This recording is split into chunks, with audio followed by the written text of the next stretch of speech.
Hola, hola, bienvenidos a esta primer cápsula literaria. Soy Luis José Rueda y el tema de hoy es ¿para qué nos sirve la literatura? ¿Para qué me sirve leer literatura? No te vayas.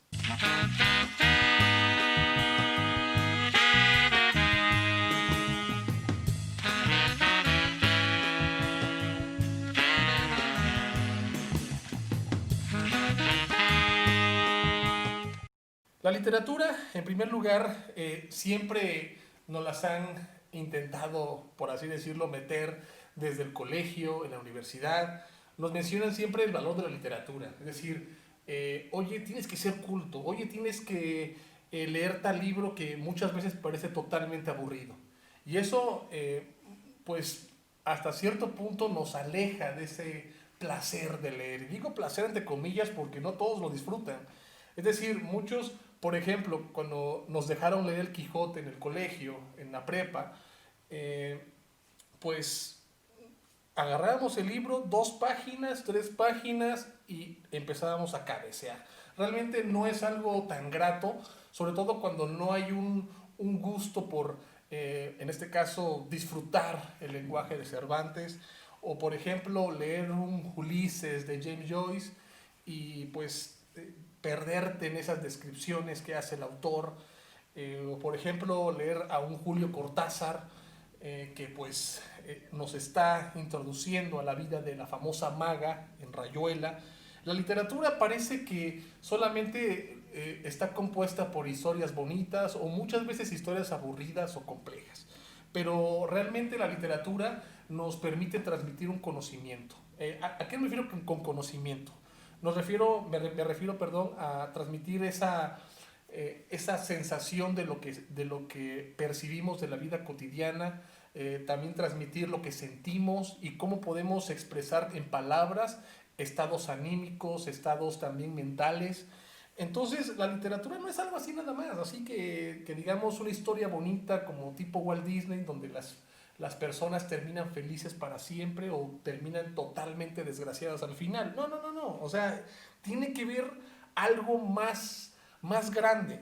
Y es que cuando podemos transmitir ese conocimiento, como lo mencioné hace rato, pues podemos tener ideas más ordenadas, podemos tener la capacidad de argumentar cualquier tipo de concepto, cualquier tipo de idea, y sobre todo, pues nuestro cerebro desarrolla esa inteligencia creativa. Además, la literatura no es tampoco una percepción subjetiva de un solo autor, sino que es una asimilación donde el autor interpreta un contexto, una sociedad, una cultura, pero sobre la base de un lenguaje determinado. ¿Eso parece subjetivo? Sí, pero al mismo tiempo es una interpretación que aporta el entendimiento de un espejo de la realidad que tal vez mucha gente no está viendo.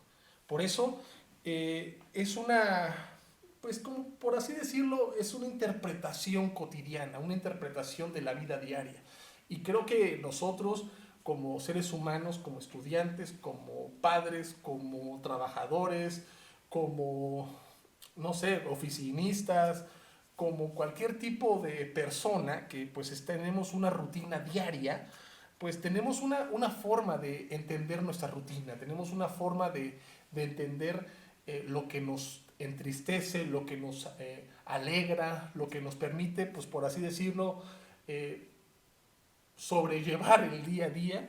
Entonces, la literatura y los autores nos dan pauta, nos dan lineamientos para poder sobrellevar las problemáticas personales, familiares, institucionales, de una forma pues un poco más objetiva sobre lineamientos que pueden ser morales, pueden ser también lineamientos donde el autor exprese sentimientos y muchas veces como sentimos lo mismo y no encontramos esas palabras, nos identificamos con un autor en concreto y es por eso que cuando transmitimos pues emociones, sentimientos, estados anímicos, pues tenemos ahí una humanización por parte de la literatura. Es decir, como que nos abre un campo tan amplio que es el lenguaje para poder expresarnos y como consecuencia para poder empatizar con una sociedad, una cultura y con las personas que nos rodean.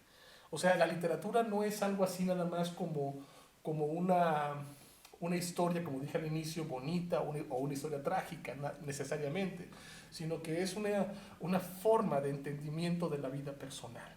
Entonces, yo siempre les voy a instar a leer. Evidentemente no se puede empezar canónicamente por un autor en concreto, porque tal vez no es el género que esa persona necesita o le guste leer, pero creo que se puede empezar con algún tema que nos interese, ya sea algún tipo de novela épica, o tal vez a alguien le guste la poesía y puede empezar con un autor concreto leyendo poesía, o leyendo ensayo, o leyendo de temas políticos.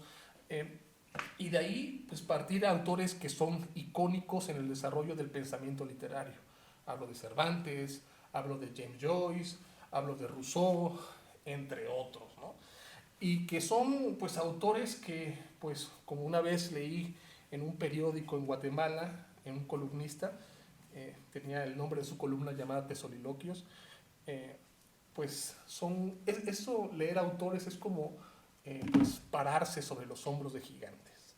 Entonces, pues tengamos en cuenta esto, realmente siempre los voy a instar, al igual que yo eh, insto a mis alumnos a que puedan siempre cultivar el hábito lector, pero la literatura no es algo que pues pueda ser un evento completo en el desarrollo de la vida. O sea, siempre va a haber algo que leer, un autor sobre el cual yo puedo profundizar, y ese es el punto más importante del ser lector, que nunca se deja de aprender.